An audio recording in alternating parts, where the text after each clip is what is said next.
Hi மக்களே, welcome to பசுமை life style. இன்னைக்கு நம்ம என்ன பார்க்க போறோம்னா, நெல்லை தொடங்கி அரிசி வரைக்கும் நடுவில் என்னென்ன விவசாய பணிகளெல்லாம் இருக்குது, எப்படி நம்ம வீட்டுக்கு அரிசி வந்து சேருது, இடையில நடக்கக்கூடிய விஷயங்களை தாங்க இன்னைக்கு நம்ம பார்க்க போகிறோம். அரிசி வந்து இந்தியர்களான நம்ம அதிகமாக உட்கொள்ளக்கூடிய உணவில் ஒன்று. மொத்த இந்தியாவிலையும் கோதுமை சோளத்தை தாண்டி அதிகமாக சாகுபடி பண்ணுறது என்னென்னா நெல் தாங்க. இந்த நெற்பயிர்கள் ஆரம்ப காலங்களில் மலையடி வாரத்திலையும் ஆற்றங்கரை ஓரங்கள்லையும் நடவு செய்தாங்க.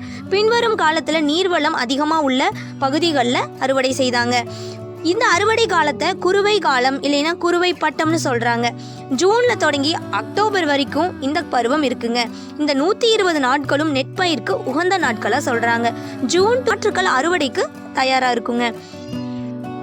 நடவனுடைய முதல் பகுதியாக முதல்ல நெல் நாற்றங்கள்கள் ரெடி பண்ணிக்கிறாங்க. நெல்லை வயலில் கொட்டி அதை 20 to 30 நாட்கள் நல்லா முளைக்க வச்சதுக்கப்புறம் அதை பிடுங்கி சிறு சிறு கட்டுகளை கட்டிடுறாங்க. அந்த கட்டுகளினுடைய பெயர் முடிச்சுன்னு சொல்கிறாங்க. அந்த முடிச்சை நல்லா சேறு ஓட்டிய வயலில் நடவு செய்கிறாங்க. நடவு செய்ததுக்கு அப்புறமா நல்லா அது வேர் ஊனி தலைய ஆரம்பிக்குதுங்க.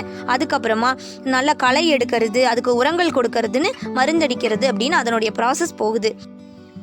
நெற்பயிர்கள் பொட தள்ளினதுக்கு அப்புறமா அதை பால் கருதுன்னு சொல்கிறாங்க. அது நல்லா முத்துனதுக்கு அப்புறமா அது அறுவடைக்கு தயாராகுதுங்க.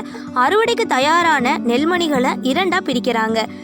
ஒன்று புழுங்கல் அரிசி தயார் பண்ணுறதுக்கு, மற்றொன்று பச்சரிசி தயார் பண்ணுறதுக்கு. நம்ம அன்றாட உணவில் பயன்படுத்துகிற அரிசி வந்து புழுங்கல் அரிசி.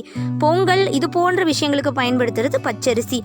நெல்மணிகள் வேக வைத்து உலர்த்தி அரைக்கிறது தாங்க புழுங்கல் அரிசி. நேரடியாக நெல்லிலிருந்து அரைக்கிற அரிசி தான் பச்சரிசி. நெல்லில் பல ரகங்கள் இருந்தாலும் பொதுவாக பண்ணக்கூடிய விவசாய பணிகள் இதுதாங்க.